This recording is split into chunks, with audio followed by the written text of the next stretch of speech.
Ladies and gentlemen, welcome back to another episode of What Makes You Tick. Today, I'm really excited to chat to one of my best friends, Gareth Logan, and it's great to have a buddy on the podcast with me. Logi, as he's known familiarly to so many people around Dublin and even around Ireland, even around the world, we could say, from Australia to Bermuda, back to the old streets of Dublin.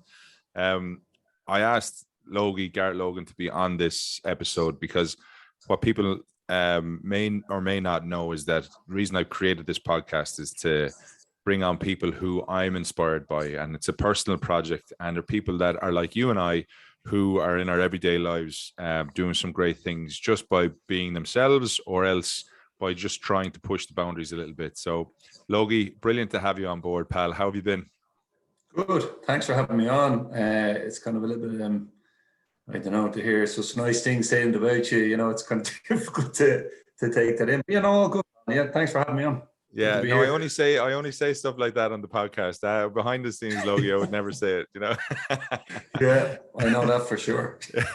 I know. Listen, it is brilliant to have you on board, and like you've been a great support to me over the years. You've been a super friend, and you've been a massive kind of confidant whenever I've needed you, as the many times I've needed you. So firstly, thank you very much for that. But today is not about me. Today is about you. And what people, maybe just I'll give a quick kind of background or synopsis of you in, I suppose, a nutshell, is that to me, you are not only a super reliable friend and a great person, but you're a family man. You've grown up with an amazing family, and you have built and created your own family of little rugrats running around the place who are your pride and joy, no doubt, and we'll get onto that. But also, you're super progressive and ambitious when it comes to business and when it comes to that entrepreneurial spirit. I noticed that when we played rugby together, you have an amazing way to work a room and to get around and to say hello to people and to shake those hands, and you have a great rapport with people. Where do you think that came from, or what, like, is that something that kind of comes naturally to you? Yeah, it's interesting, to hear you say that. But yeah, look, I suppose for me, from my background, I suppose there's lots of things in my life that would have brought me to, I suppose it's a natural thing, first of all, right? So being able to communicate with people is a natural thing, but for me, but I think it's definitely, it's seeded from somewhere. Yeah. So if I go back, I suppose to school, like when I started in school, I was obviously found to be, not obviously, but I was found to be dyslexic, and when you're dyslexic, you kind of find that you have to communicate more, because you can't spell, you can't read properly, and before it's diagnosed, you're probably deemed as somebody that wouldn't be as clever as everybody else in your class, or the messer in the class. Or so from an early age, you got to learn how to communicate to get your point across, and I suppose that's where I came from, and I suppose, so you learn it. It's a skill that I've learned over years, I suppose. It's funny, isn't it? It's like a coping mechanism or a defensive mechanism, is that you mightn't have been deemed to be good in one area, and therefore you were put in a box. So it was like, okay, well, how do I get out of this box? How do I excel in other things? And yeah, you found a way through I suppose, building relationships and getting to know people. And while you mightn't be good at spelling, you are unbelievably good at reading rooms and giving you that kind of trait or that characteristic to be able to be comfortable in a room.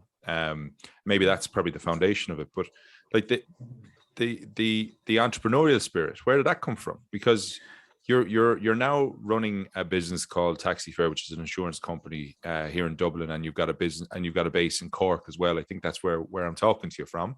But where did that entrepreneurial ambition come from?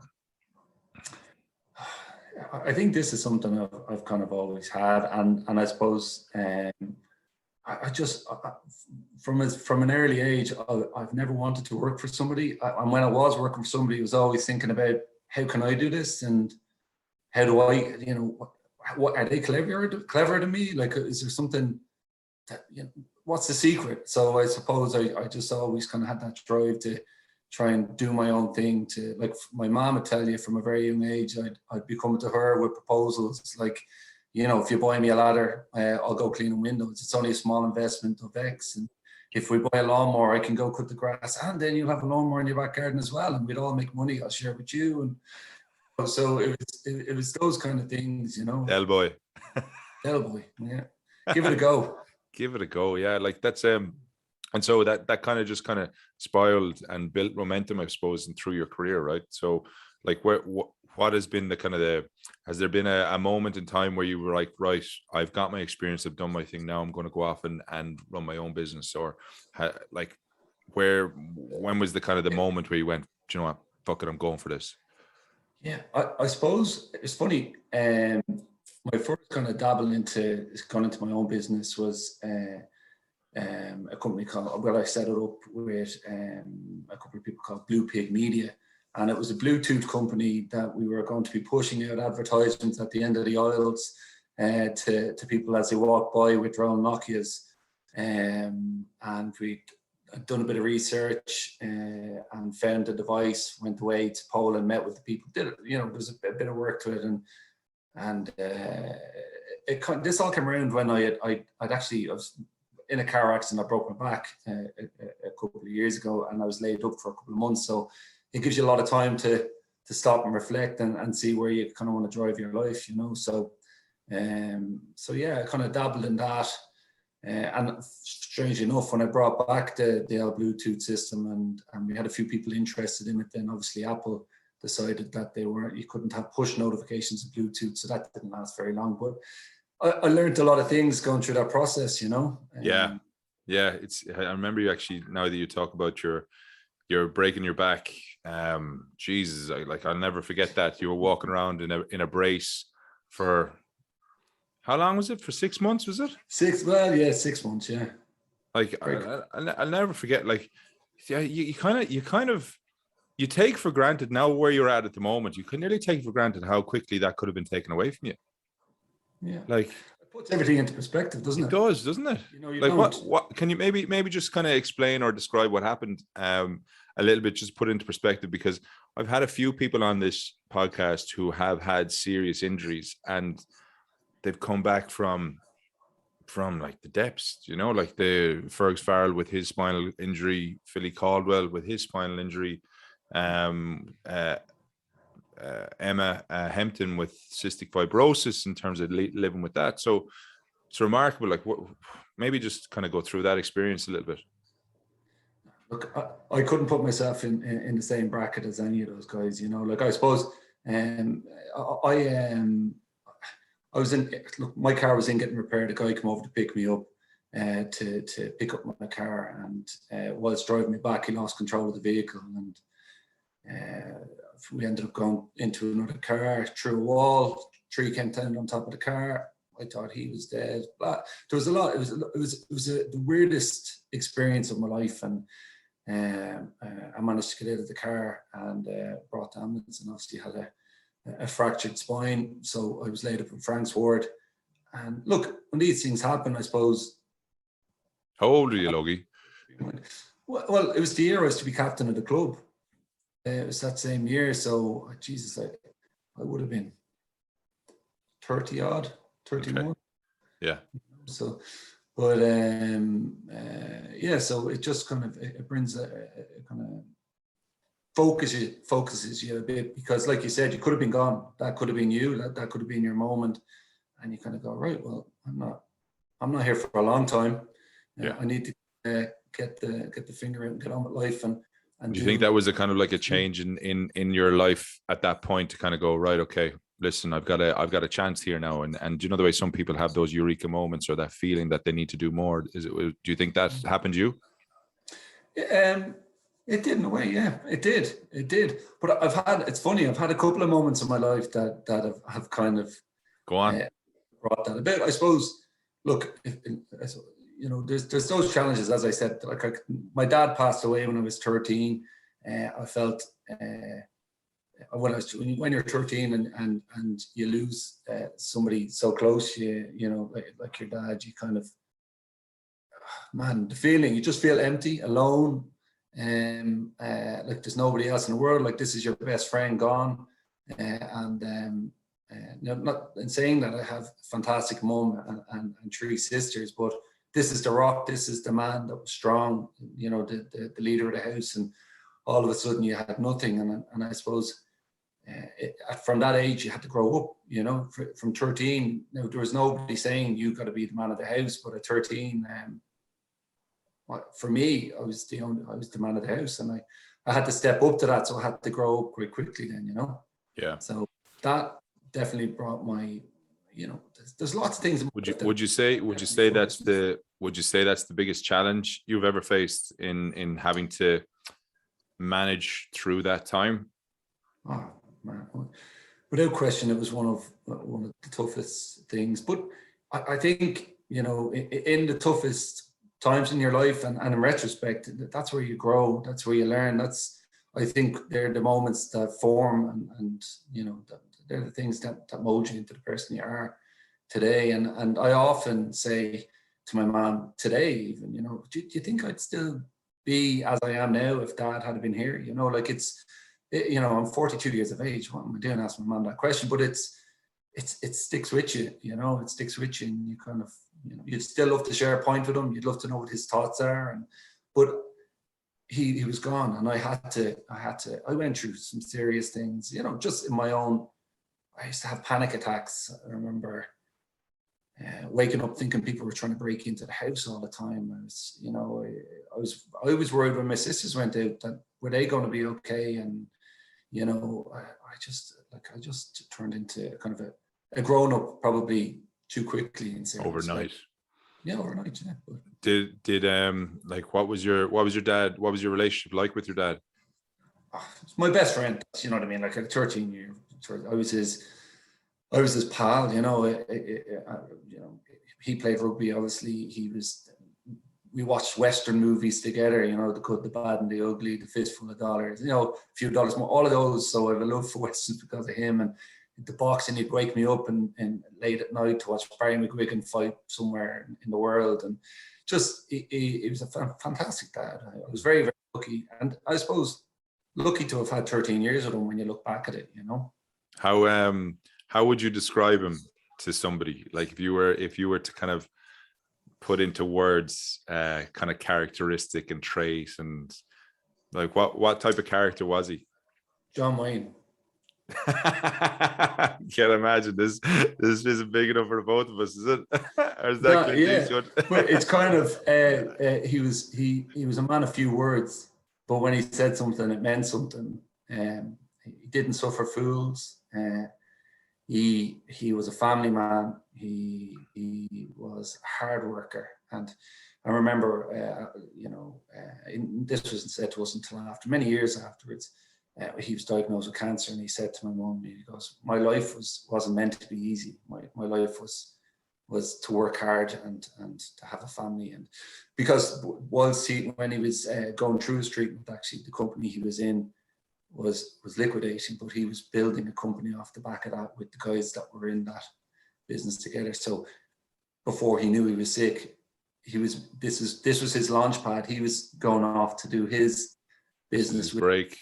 And that never, he helped the guys get there, but then he passed, and that was that, you know. Do you think that seeing him about to kind of springboard into something that was his may have influenced you when you're kind of thinking about what you wanted to do and own your own business and be your own kind of, I suppose, master your own destiny? You know, it's funny, like saying it out loud, because you don't really talk about these things, you know, on a day-to-day. Saying it out loud, there's every possibility that's a driving force behind me, because he was such a strong influence in my life. Like he is, you know, who I'd love to be, you know.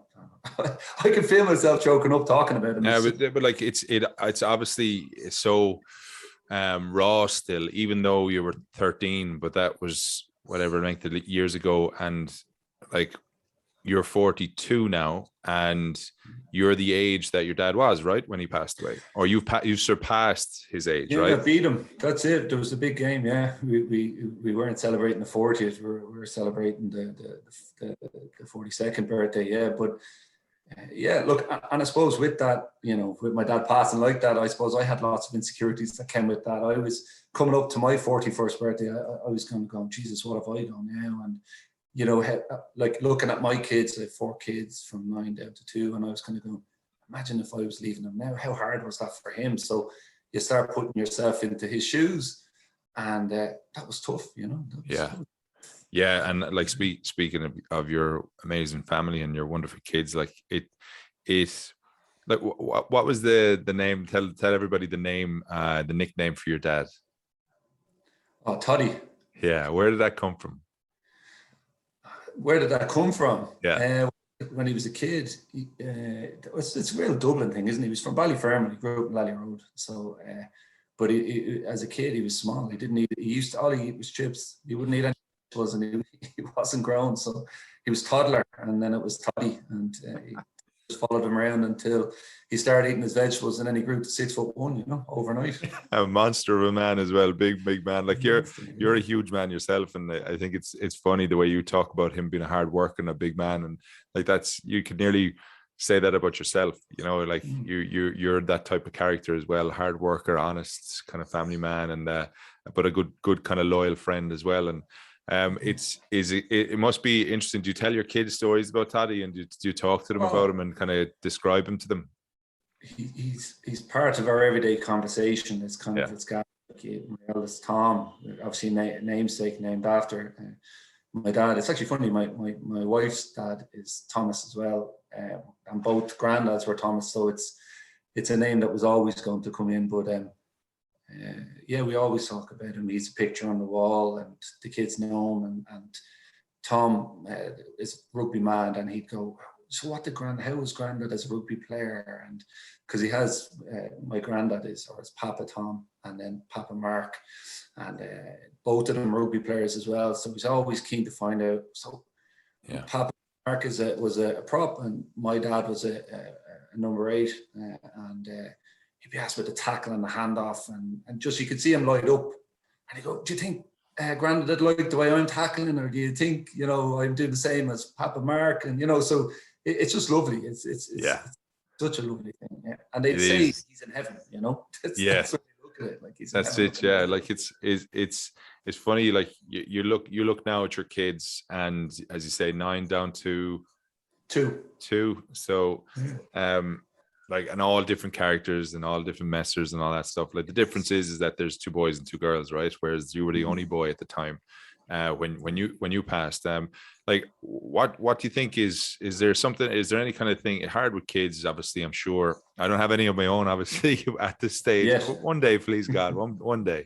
But do you see the kind of dynamics, the changes, the kind of the various expressions coming through that maybe Toddy had, but obviously they've never met him, but it might be coming through the kids?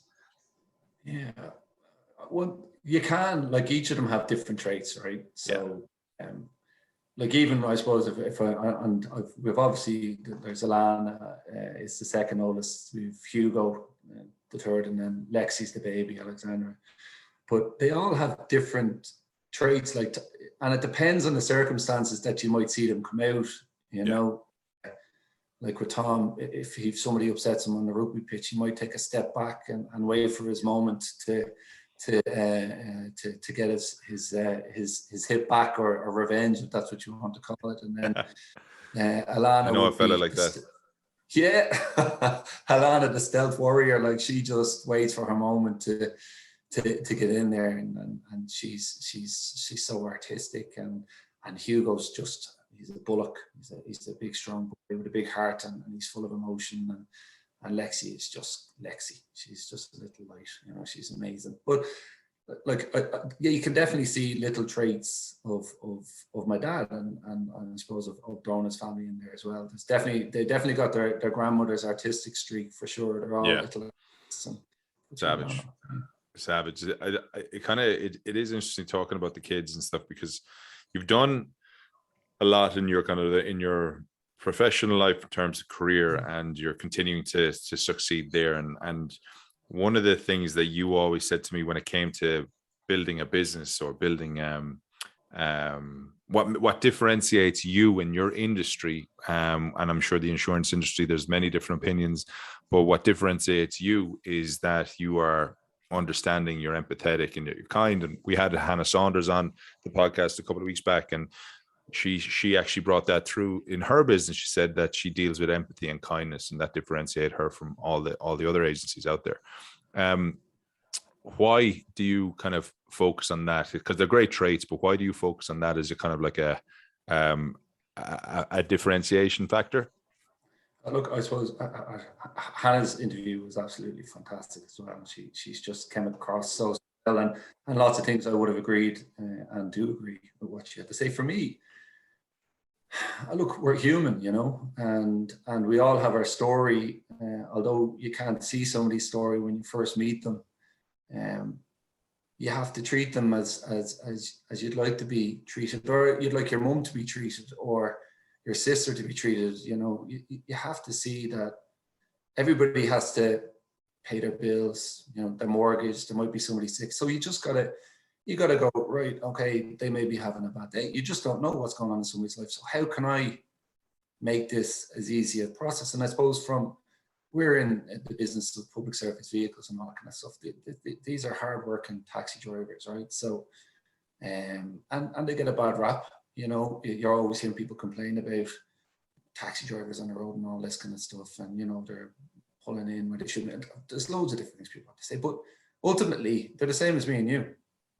You know, they love bringing, you have conversations. When you open up a conversation with somebody, if you show any interest in a stranger, they're happy to tell you their story. And you'll find you'll find something in them that's actually happening in your life. You'll find some kind of common ground. I've never not found common ground in any conversation, even with the hardest customers. I've never not found a common ground. We're so similar, yet I think we put barriers up sometimes.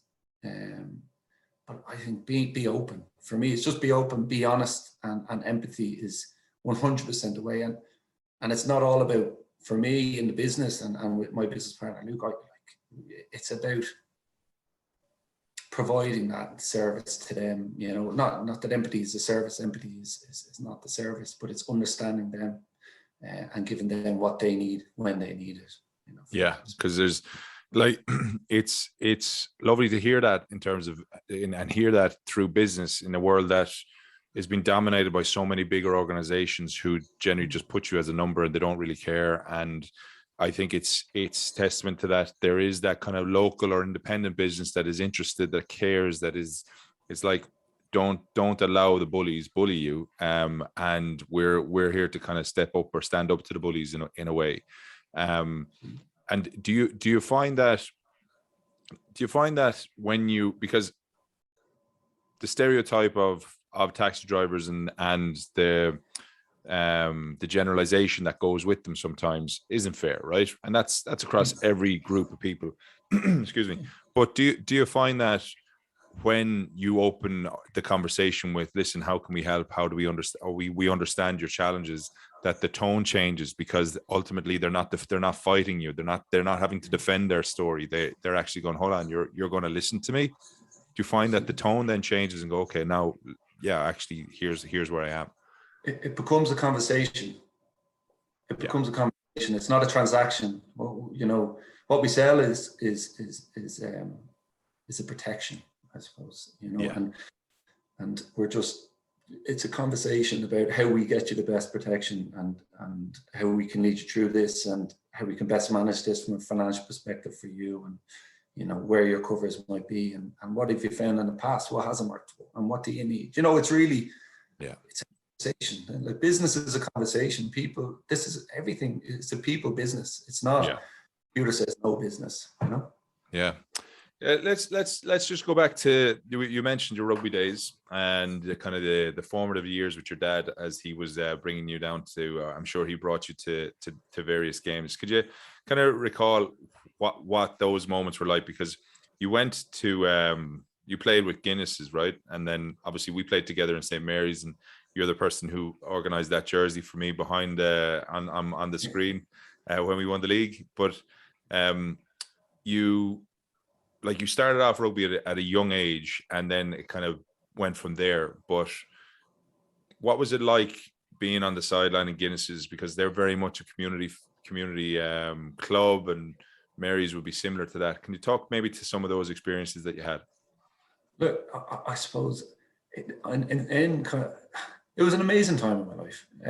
Being down in Guinness Rugby Club, I was 4 years of age, and my dad brought me down to all of his matches. I was his bag man, so I got to hold a bag that didn't have any zips in it because he wouldn't be bothered buying another bag. I remember my uncle telling me a story that he was going to play with Clontarf, for Saskatchewan to play with Clontarf, and he picked up an onion bag to put his boots in to head over. He said he didn't, that it wasn't about the material things. And I suppose, that's what Guinness's was. It's not about the material things. It was about camaraderie. It was about friendship. It was about family. It was about singing. It was about laughing. It was about, talking about the war wounds and remembering old games and like friendships. Like ultimately, I suppose after my dad passed, Guinness has brought me up. Yeah. I remember when my dad passed. I'm sorry, I'm skipping past, but just to kind of give an example of what Guinness's was. My mom said to me, "Look, you don't have to go back to rugby next week." And this was probably the week after my dad died. And I said, "If I don't go back, I'll never go back." So I got myself back to the rugby club. And from that minute on, I was taken under the wing of, Jesus, I'd say 22 grown men. Like, I was never without a bag of chips. I was never without a ticket for an international, or had a bottle of lemonade, or a taxi bought for me to get me home after training. Like, I was minded. I was looked after, and that was very special. It was very special. That's what that club was. It was community, but it was family, and you find that in clubs up and down the country, and you kind of worry that might get lost, with the professional era. And I think we just have to try and get back to that. But you're saying about being with my dad, going down to watch him play, and I remember watching him play, and how strong he was, and handing people off, and tackling lads, and the noises and the smell of the deep heat, or they'd call it winter. I can some winter something, but I don't know what it was, but the smell of that, and the big bath running in the changing room, and you're going off to buy your bourbon creams and your pint of milk for the match, so it's just such a special. It's such a special. It really, it really it gives you great confidence, that you're in an environment, Yeah, it's.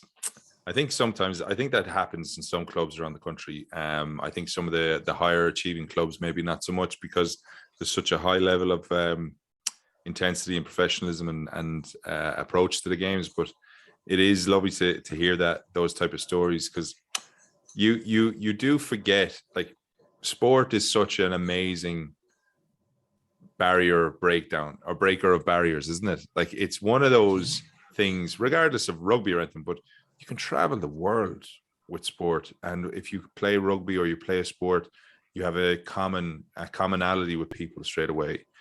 You have a community straight away. Like, you would have played rugby at a good level and then gone to Australia and played there, and now you've worn the jersey for the Irish Legends a few times as well, like, and probably some of the best memories in rugby, and they're only a couple of years ago. But it is one of those things that anybody who's looking to get involved in a game or in a sport, it does create a global community that you're like, it's untouchable then, So come here, I suppose when I went to my J1 to Chicago, I remember I was working for a furniture removal company, and I bumped into a couple of Irish lads on the back of the truck, and then bumped into them in town, coming back through after the truck that I was in crashed and all that. It was gas.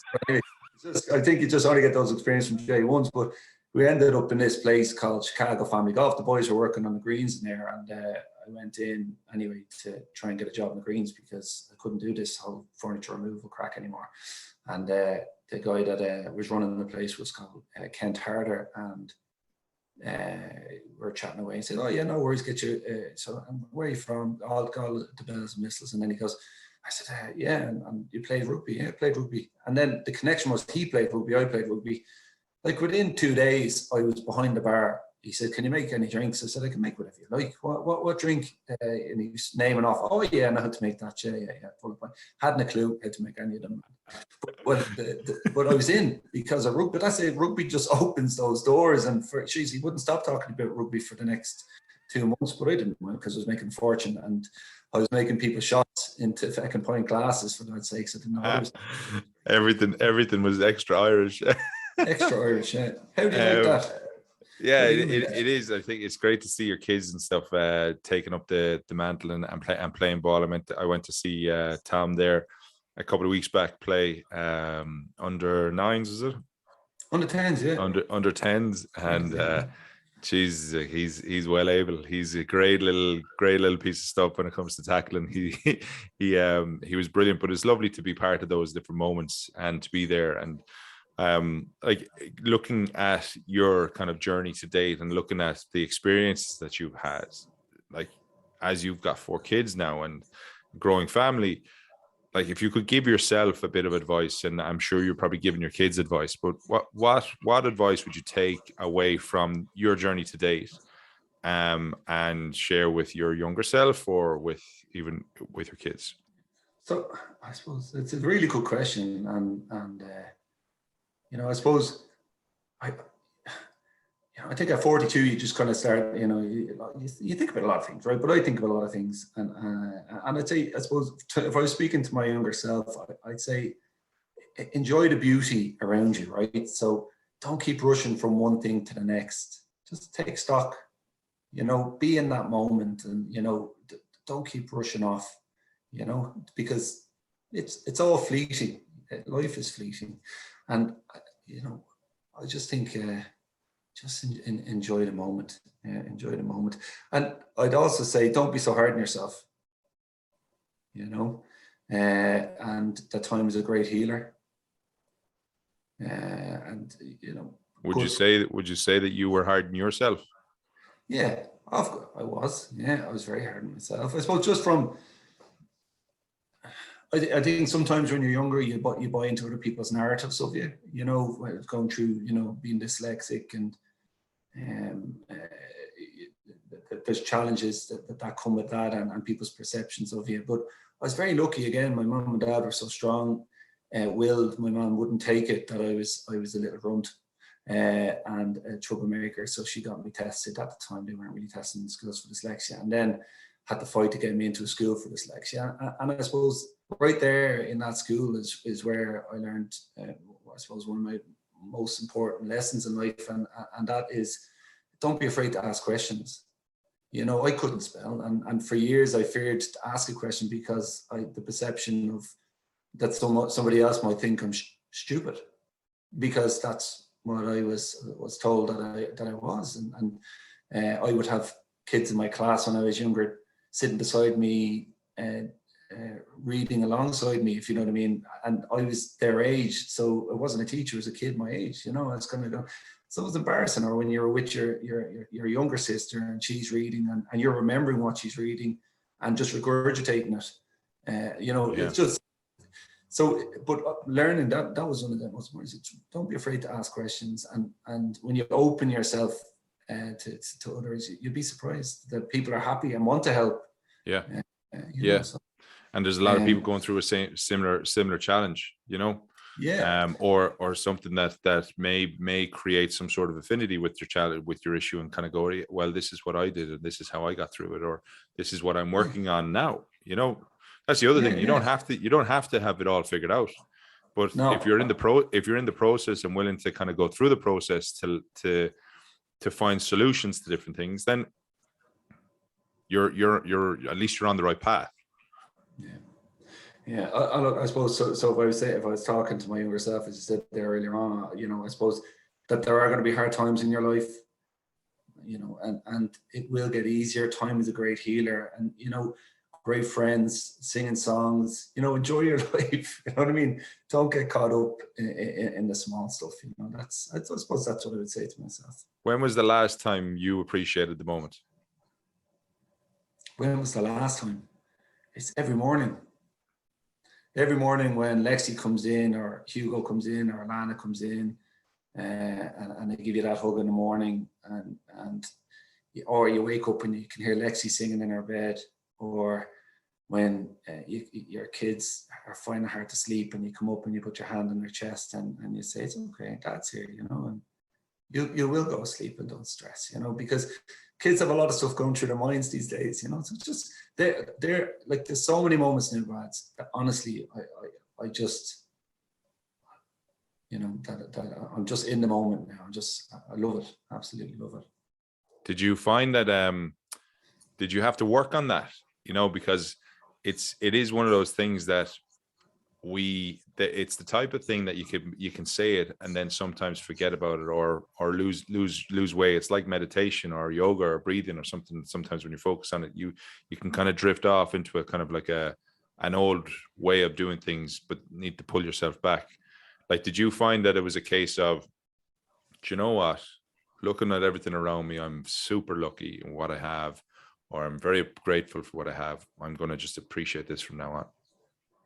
Do you know what? And it's so funny. Like, this is gas. Like, having this conversation it kind of brings up things that I haven't really questioned or had these conversations with myself. But it brings me back to certain times that I could literally pinpoint. I remember the night before my dad died, right?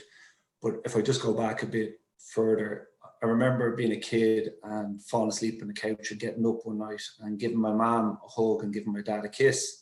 And I stepped away from my dad and went, geez, sorry, Dad, I didn't mean to give you a kiss, because my dad's a man's man, you know. And he was like, you don't have to apologize to me. What are you doing? I would kiss my dad. That's, you know, it's not a problem. Yeah. You know, it's a lovely, it was one of those moments. And then when he was on, he was on his deathbed, essentially. It was the night before he passed away. I gave him a kiss in the forehead. And I remember saying, at that very moment, I said, when I have kids, I'm going to kiss them every day of their life. I'm going to hug them every day of their life. So just appreciate those moments, because, you know. And that stood to you, that stayed with you ever since. Oh, man. Yeah. Brilliant. It's amazing, isn't it? Like, formative years where you're developing, when you're learning, and how, as you say, moments like that, you'll remember forever. Forever. Yeah. And there's only having conversations that come back to me, if you know what I mean. It's kind of. You know what's that? It's having this conversation with a pint, Brad, to be honest. Yeah, it's strange not being able to have a pint with you. Like, we'd probably be in tears at this stage. Drinking into our pints, going, I love you, man. Yeah, it's kind of funny. You know, it's actually, it's funny you say, you know, you'll probably be in tears. I kind of find sometimes as well, you know, I think we all need a bit of a release. I think we all, you know, with the stresses of life, and I think crying is a brilliant release. It's just so liberating, if you know what I mean. Like, I was watching Afterlife. I'm not going to put out any, you know. Great show. Yeah. But I was watching the end of it, and it just choked me up. But I felt great. Yeah. Because I always had a lot of, like, sometimes I go seeking out those movies, book, or whatever it is, just so I can get it out of my system. Yeah, exactly. Like, it's that release is important. Like, you know, we grew up, I think, and I don't mean like we're not fucking ancient, but we grew up at a point where like, we were lucky to have parents who were encouraging talk, encouraging emotion, encouraging kind of hugs and kisses and all that stuff. We were lucky, but their parents didn't, right? So it is amazing that whatever one person does doesn't mean that has to be the way for another. But with kids now, there's so much stuff out there for them to tap into their emotion, to tap into their thinking, to tap into the kind of like the nearly overdo it. Like, where is there a moment, like you can get everything now, but where's the time where it's just about trying to evolve and figure it out for yourself and make the mistakes so that you can learn from the mistakes, like, is that still, do you still see that happening with the kids? Like, I don't know what the solution is, but has it changed a little bit now, do you think? Like kids are more driven towards technology, and I think it's every parent's battle is to try and get that balance on technology and getting them out into the real world. My big fear for the kids is I don't think they will have friendships like we had friendships, where you commit to a friendship with you're my neighbor, you're my friend, we'd go out, we play football together, we cut our knees together, we'd knick-knack together, we'd do all of these types of things. Now it's and you can't tell your mom this and you can't tell, like you'd have all of those, you'd have your falling out, I'm not your friend anymore, and off you pop, and you'd build that friendship back up because you'd miss them. But now it's kind of they're up in their rooms and they're logging into party rooms on whatever the games they are, so they have their conversations there and they don't get out of the house as much now. We're, I suppose, myself and Brona are trying to get a balance on that, and we're trying this. I heard it somewhere, I'm not sure where I heard it, it's probably on Instagram or something like that, where a girl had said when she was growing up, her parents would say, for every hour you read, you can have an hour of TV time. And we're just trying to get that kind of, for every hour they either do art or do something constructive or read a book, they're going to have going to build up their bank of time for screen. So it's not an unlimited time.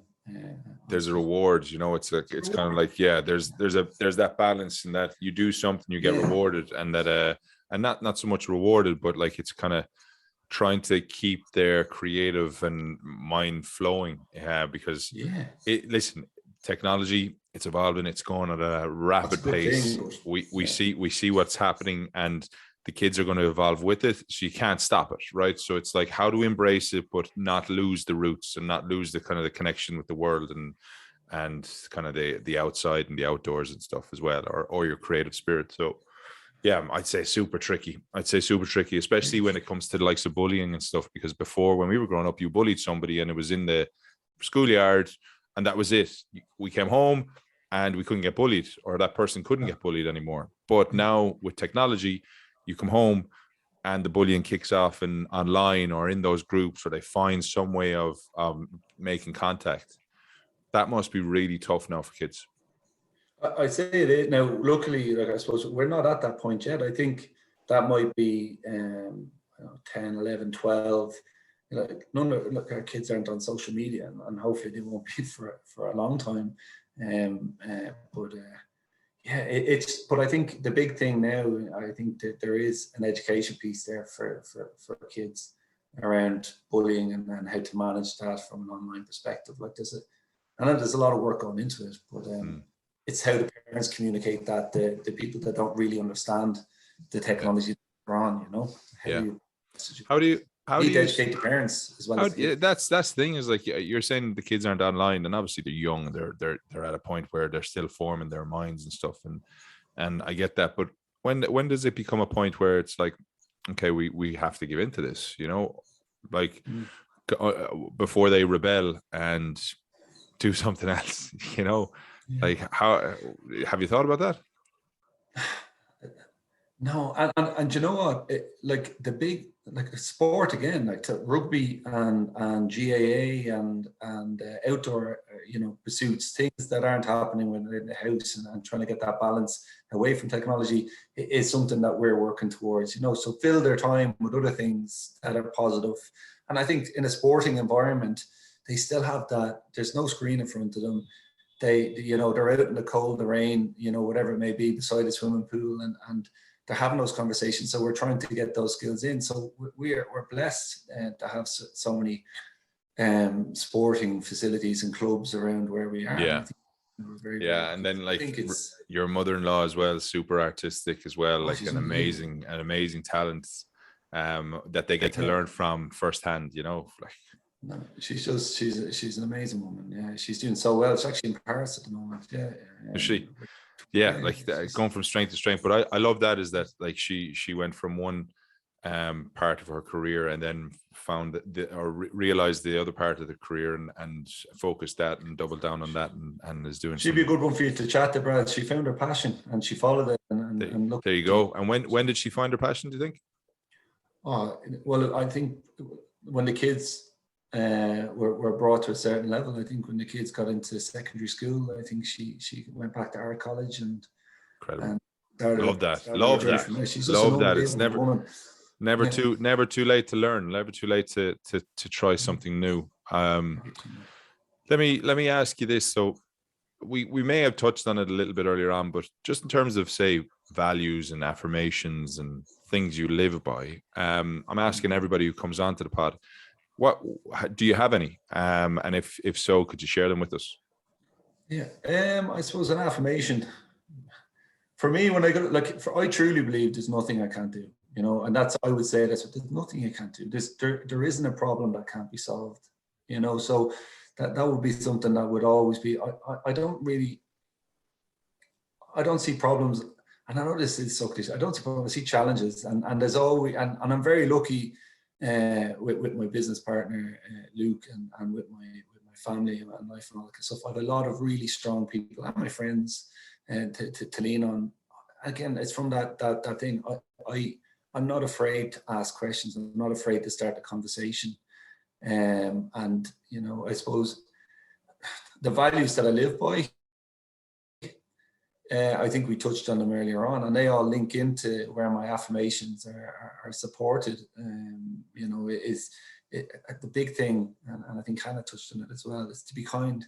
You know, to be honest, openness, to be genuine, empathy, respect. You know, to work hard to and also to work hard to get a balance. You know, especially when you've got young kids, it's very difficult to find that balance. Between wanting to make enough money to support your family and to see your family, you know, that's it, be with them, because they value, like I've had a couple of times, and this is where I've had to check myself, where like Alana would say something like, I've got so much money in my Revolut account because I've an account for, you can have that, Dad, and you don't have to work today. You know, so, you know, she's giving me days off because she wants my time, you know, that kind of way. So it's just trying to remember that and to have that balance. They don't care how much money you earn. You know, obviously the lights have to be put on, the food has to be put on their table. They want you. You are the most valuable commodity to them, and your love and understanding. Yeah, your time, isn't it? Isn't it like your time is so precious, isn't it?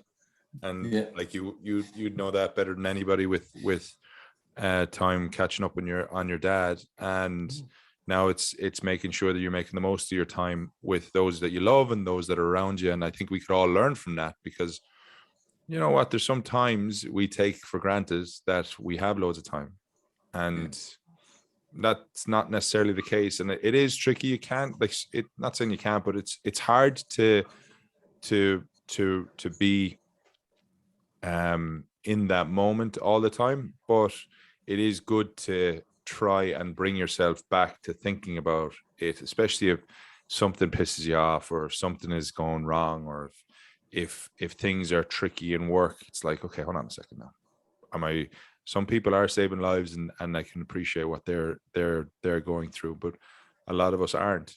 And so it's like, okay, am I going to allow myself to spend time being upset and stressed about this, or am I going to focus my time on things that are going to uplift me and help me reset and get my balance right, you know? Definitely agree with you on that. I suppose for me, Brad, I suppose we spoke about a lot of things there, and I suppose on reflection, I think I've been very lucky. I mean, when you kind of look back at it, you know, and you can say, like, I was very lucky. I had the mother I had and the three sisters I had, you know, the kind of way that I had that support network. Everybody doesn't have that, and my mom was as strong as they come. She was a great woman for saying things that kind of resonated. You had to go away and think about them, you know, the kind of way. And she'd always be throwing little nuggets out there. You know, she's always keeping me on my toes whenever I meet her. Stop, everybody. She shoots from the hip. She's a woman that shoots from the hip. But, you know, feel the fear, do it anyway. You know, life is expectations and disappointments. Once you get that, you're absolutely laughing. You know, so it's so true, isn't it? So true. Yeah. So it's just kind of, it's funny. It's just the things are coming into my head, Brad, just as we're. And that's the beauty about it, because like we have spoken for years. We've known each other for years and years and years. I was lucky to be groomsman at your wedding. And like we would always have conversations about different things like this in a way. But it's never been one the same. Like every time we learn something new, every time we hear something a little bit different, a little bit kind of changes a certain perspective, or kind of, geez, I didn't know about that about you. And I think that's the beauty about it, because you're always learning about those who are in your life and those who you care about. So yeah, no, it's class. I think what's great here for me is this is great for people listening. It's not a self-indulgence, but it's a reality check to go, we're all very, very similar. We're all trying to figure things out. We're all giving it our best shot. But having good kind of grounded values and having a good appreciation of what's important. And sometimes you chase for the stars and you're trying to chase success and chase money and do all this stuff. And then before you know it, you've missed out on so many different opportunities along the way and things that you can't get back. So while we keep chasing in the mindset that we are living in the moments and as much as we can, and we are trying to enjoy the people that we love as much as possible. Absolutely. Tell me this. So can you think of a book or something you've seen in recently that you would recommend to others to consider, and maybe explain why? It's kind of gas. There's a few things, you know, for me, when you say book, I'm an autobiography man.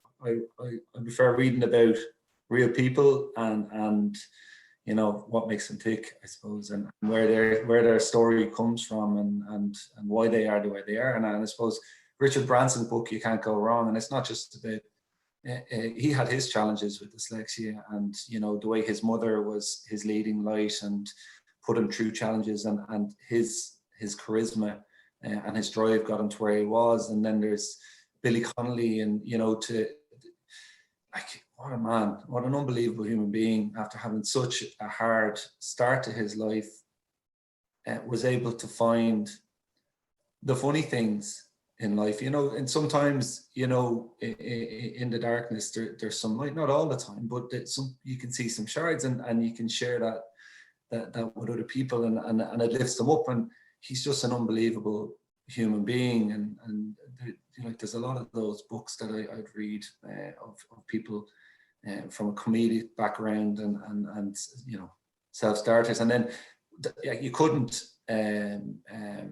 not mention, like, there's obviously you've heard of 14 Peaks. Have you seen that on Netflix? No. It's a fella called I'll probably say this wrong. It's Nirmal Purja.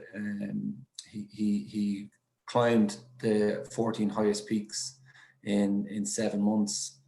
He did the 3 peaks in Everest in 48 hours. Like, he's just wow. a machine, and I think his project Nothing is Impossible, you know.